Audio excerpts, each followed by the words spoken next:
end of the day, the desire and ability to become an economic grown up and to become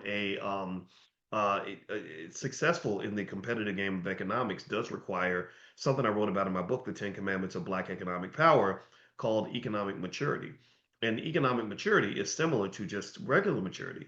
It's maturity is connected partly to taking ownership of things, right? Taking responsibility for things, even things that aren't even in your control, because you learn that when I can just accept accountability all the way across the board, even for things that are not really totally in my control, it kind of makes things easier and simpler to resolve. It allows you to make the main thing the main thing.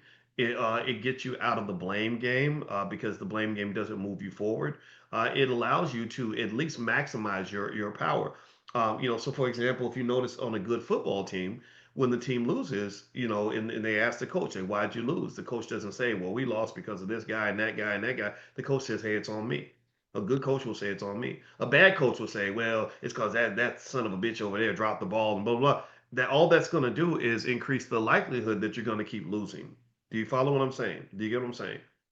Well, if you listen to like a mature quarterback of a football team, the mature quarterback will just say it was on me, right? It was on me, and they'll say, well, what about the receiver who didn't catch the ball that you threw down the field?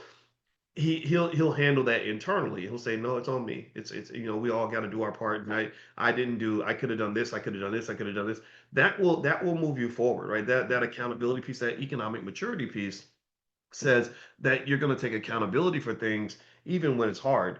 I still remember my father when we were in the car when I was probably about 8. My sister was about 3, and we were in a car, and our car broke down, and we were about maybe a mile away from the exit that we were getting off on. Every time I drive past that exit, I always remember that. In fact, this exit is close to where that plane crash happened in Louisville. They might see that plane crash, that UPS plane crash that happened maybe about a month ago. Like literally, this exit was right in that area, right near the airport. And so we're walking, so we get out of the car and we're walking to the exit, and it's me, my mother, my sister, and my father. And so this black family's walking down the freeway, and all of a sudden, a white person, sees us. Good white folks. They didn't seem dangerous or nothing. They pulled up and they said, "Hey, can we help you? Do you need a ride?" And my father said, "No, thank you. We got it." Right now, mind you, we probably could have hopped in the car and it would have been okay, but he was like, no, this is my family, my responsibility.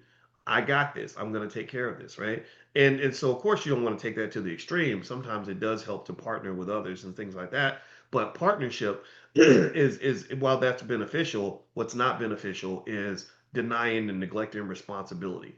Right? Like I mean, I think the least productive thing we can do when it comes to the black wealth situation is to sit around and talk about what white people did and did not do. I do not think that is a productive conversation, not because I deny what they did. They did a whole lot of stuff.